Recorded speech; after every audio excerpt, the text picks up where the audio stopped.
It's hard to cut people off primarily because on your journey, when you met that person has done many things, many beneficial things. And at the same time, that person has also done some terrible things. And so you're conflicted because you think about those moments where that person had your back in a time of need. That person was a shoulder you could cry on, you can confide in.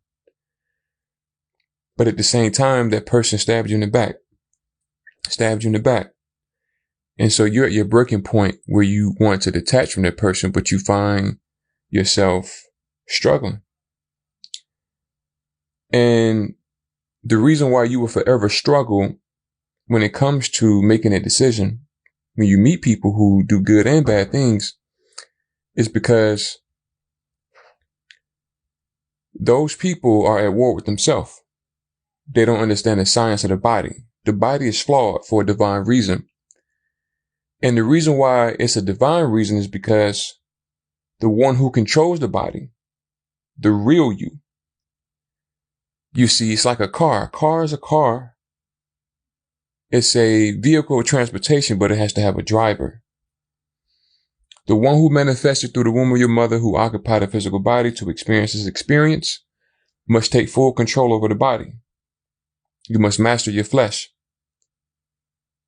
When you start to bond with people, build with people who take pride in perfecting themselves, cultivating themselves, willing to die to become the greatest version of themselves, you typically won't have issues with those people stab you in the back because they're empathic. They can feel. They get disgusted when they do something that shouldn't be done.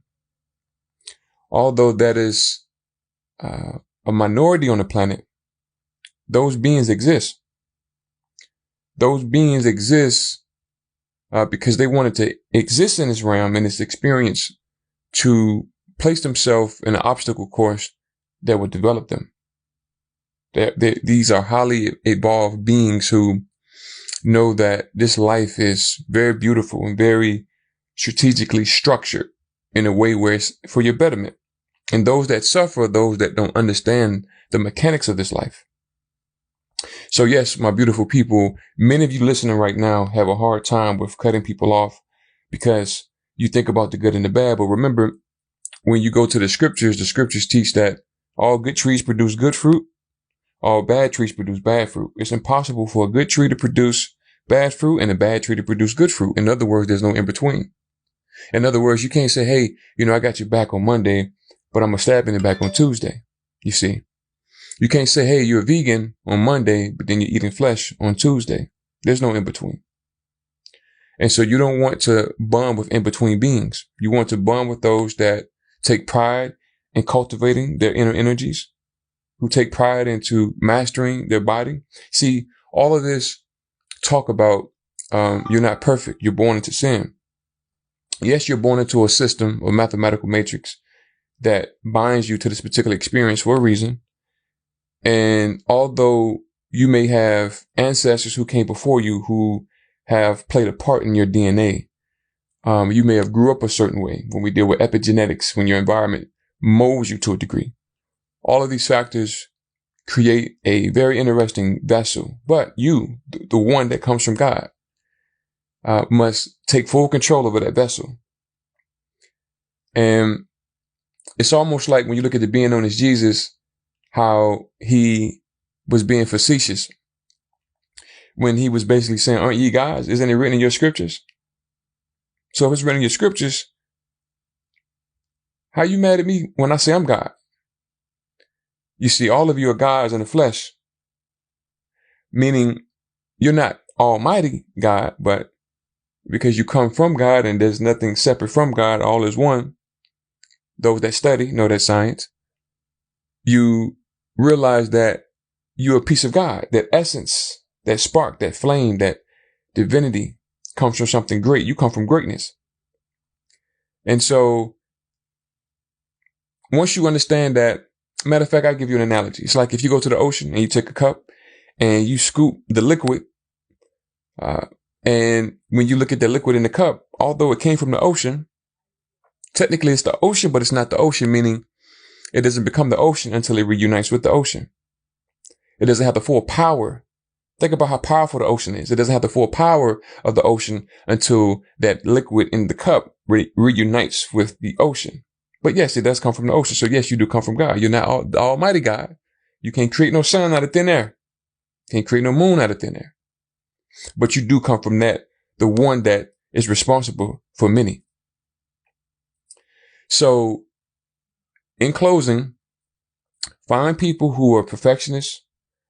My definition for perfection is the relentless pursuit in perfecting, cultivating, progressing towards the most harmonious outcome. Meaning, when you look at the geometric shape known as the circle, that represents death.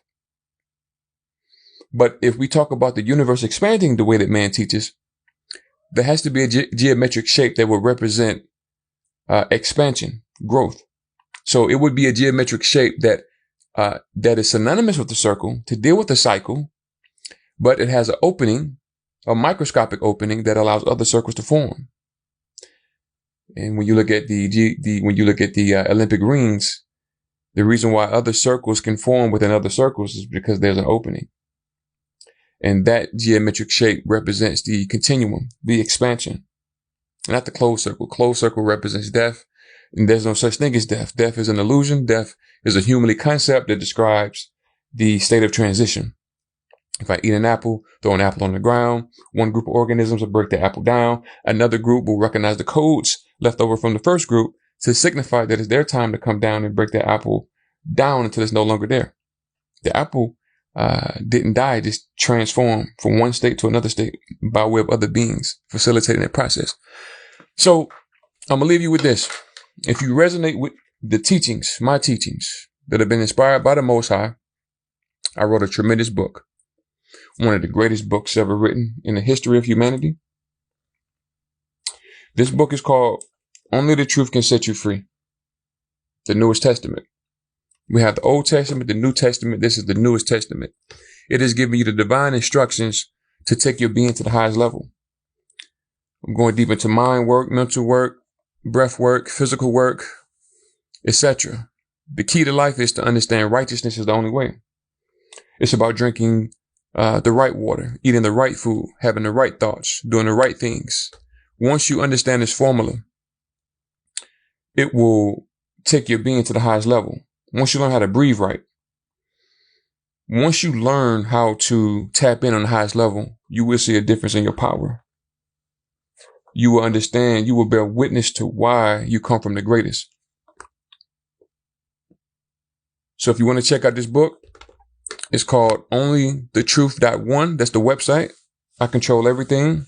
You can't find this book on any other website but my website, onlythetruth.one. O-N-E.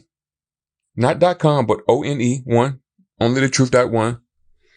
And if you can't afford the book, I'll send a book to you for free. Just send me a private message. No questions asked. I will send you the audio book and the ebook for free. So, my beautiful people, this has been another sporadic mental session. There's a wealth of information in this book. It will transform your life. And I just gave you a few nuggets on why it is so hard to separate from people who do good by you and do bad by you. But your goal is to find people who will only do good by you. You see, you should only bond with those who take pride in saying, you know what? You can't count one time when I've stabbed you in the back. Those are the beings that you want to look for. You don't look for beings who are at war with themselves, where they hurt you, they help you, they help you, they hurt you, they hurt you, they help you. You see?